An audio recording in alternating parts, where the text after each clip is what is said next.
Penîr sola ya. Apa karınca mı al? Kızın zamanı.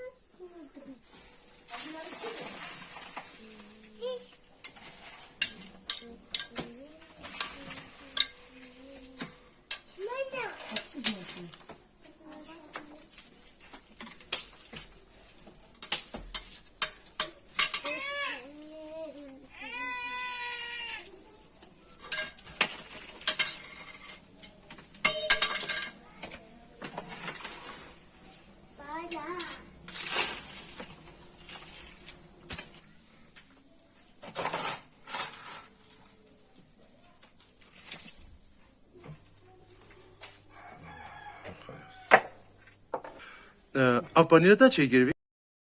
Ey, Ew panîrî çi bî? panîr peyzî. Te çi kê nêvra? Mandi, lêk, mos, Pîvoz. pîvoz. Ama pîvoz hen lê mandi dixwin. Herî me hemî pîvoz naxwin.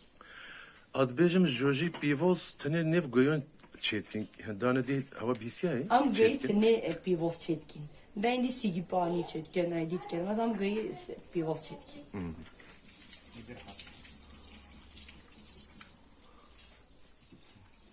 Devim ucuz.